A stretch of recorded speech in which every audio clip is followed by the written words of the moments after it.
Ya Allah, nggak pernah dikasih berita yang valid tentang Muhammad. Jadi yang kita ditanamkan dulu cuma 24 sampai Yesus, 24 Nabi. Ya Muhammad itu dijelekkan semuanya, semua kejelekan dijelekkan. Nah, saudaraku yang mendengarkan ini, sebelumnya di agama saya sebelumnya adalah Lianus Laia. Saya berasal dari Pulau Nias, Sumatera Utara, tepatnya di daerah Nias Selatan. Yang motivasi saya untuk masuk dalam Islam itu adalah pertama, saya terenyuh, ya, kagum mendengar tilawah Al-Quran dulu ketika saya berada di kota Medan, ya. Saat itu saya masuk kelas 1 STM-nya, nama sekarang itu SMK. Kagum mendengar tilawah Al-Quran itu yang lantunannya banyak menyinggung tentang kisah para nabi. Ya, kisah para nabi. Yang saat itu yang saya masih yang saya tahu adalah yang dibaca itu surat Ali Imran, ya, kemudian Al-Maidah dan surat Maryam. Nah, ternyata dalam surat tersebut adalah banyak menyinggung, banyak menceritakan tentang kisah keluarganya Imran, ya. Di situ makanya saya banyak kagum kenapa kok banyak disebut di sini nama Maryam, ya. Nama keluarganya Imran itu ada Maryam, ada Yahya, ya, dan sampai kepada Nabi Isa alaihi salatu wasallam yang disebut dengan di agama Kristiani sekarang adalah Yesus Kristus.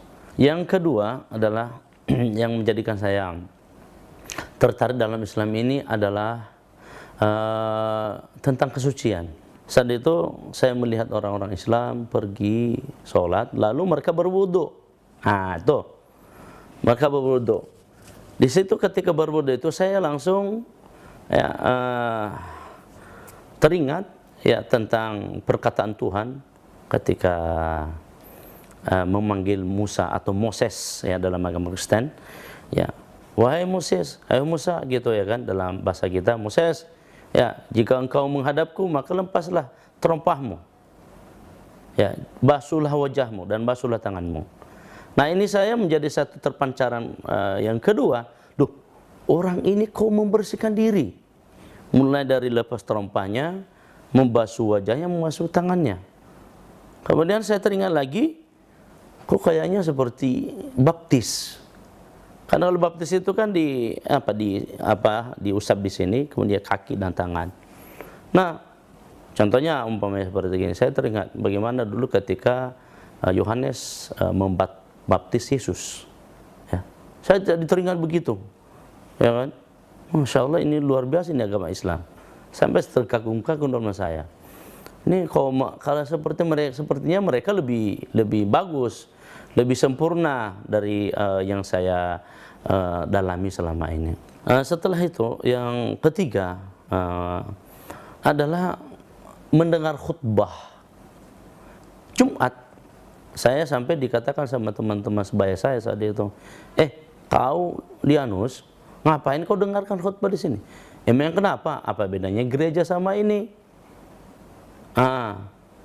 Apa bedanya gereja sama masjid? Saya bilang, ya bedalah katanya.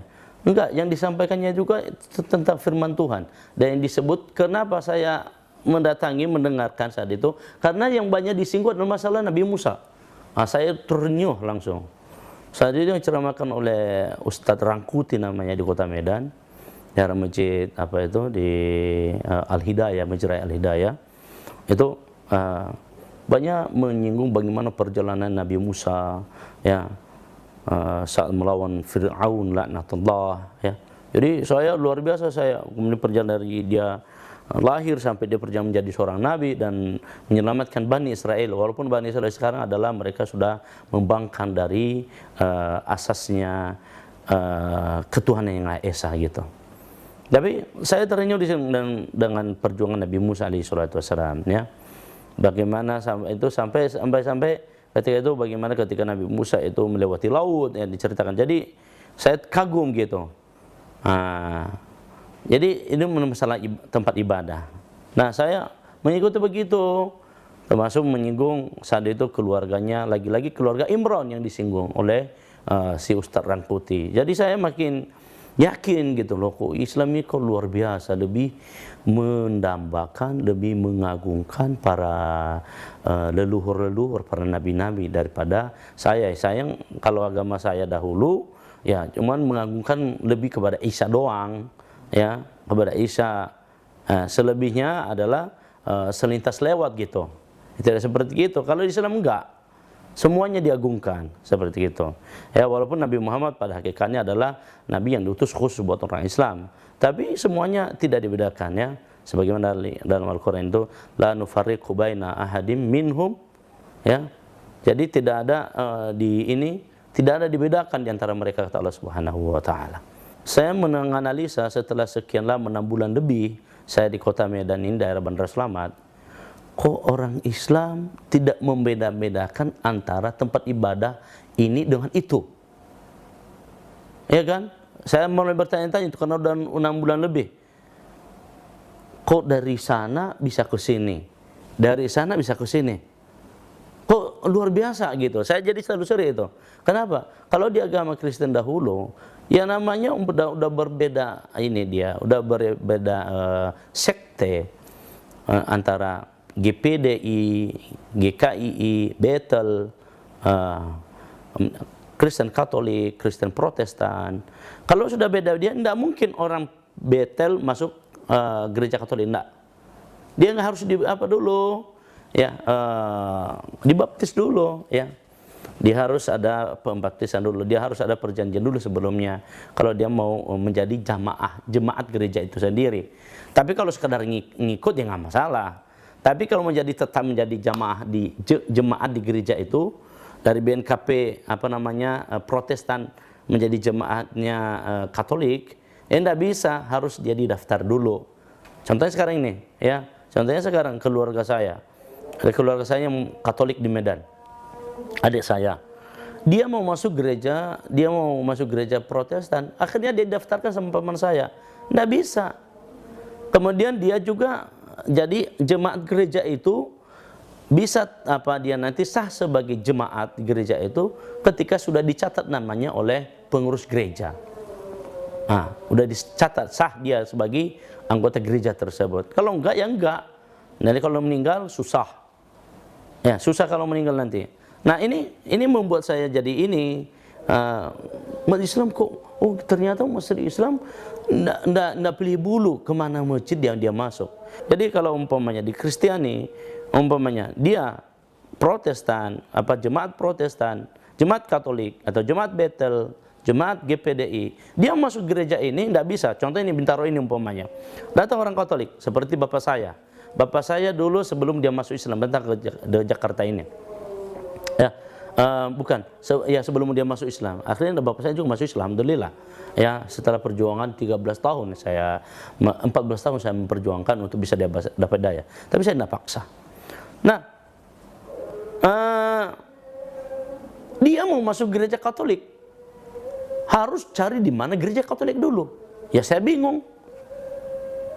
Harus cari gereja Katoliknya.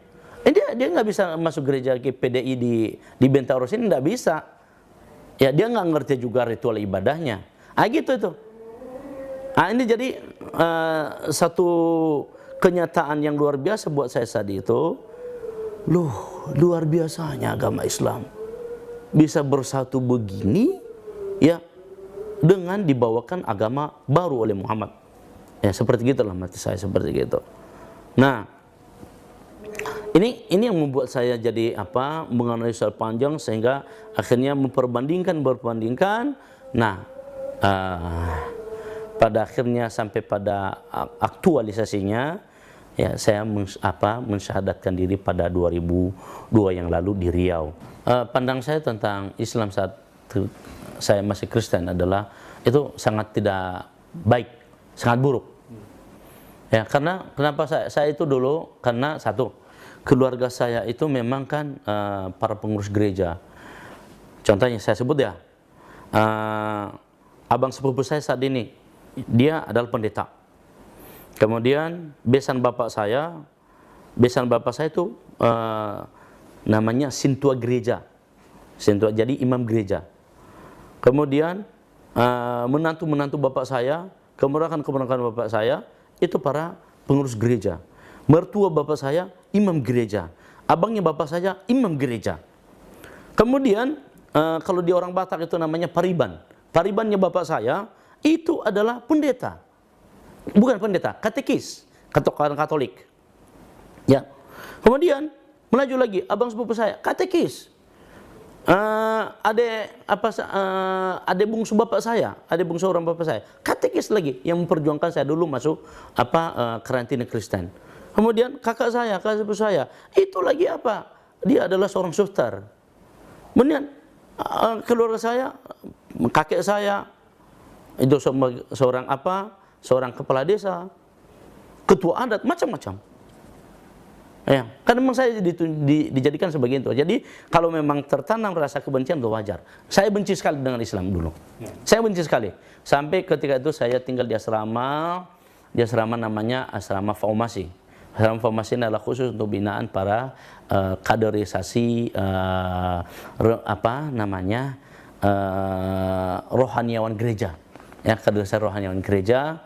Ya, nanti itu bisa menjadi sekolah ini bruder, sekolah frater, sekolah ya sampai seterusnya, bahkan menjadi seorang pastor kalau bisa seperti gitu.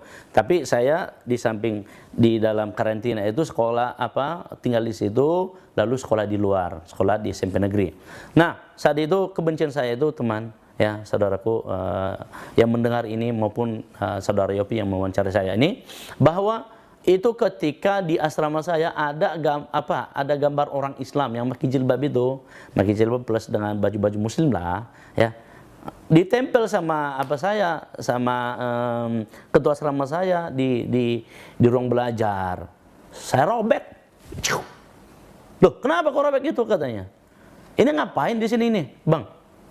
Ngapain di sini nih? Kan mengundang-undang kita untuk apa? Apa tempel momen-momen Islam di sini? Nggak ada gunanya. Kita orang Kristen di sini semuanya, Katolik sini semuanya. Saya robek sampai saya ditampar nanti itu. Itu kebencian saya. Salah satunya pembuktiannya begitu. Nah, kenapa? Karena tadi sudah ditanamkan dalam hati saya oleh frater saya bahwa Muhammad itu dikatakan beginilah, itu yang dia dikatakan seorang laki-laki yang nggak beres, yang dia adalah Muhammad itu adalah dia itu menyembunyikan babi, ya, dia adalah Muhammad itu adalah dia suka seorang perempuan gitu, kemudian seorang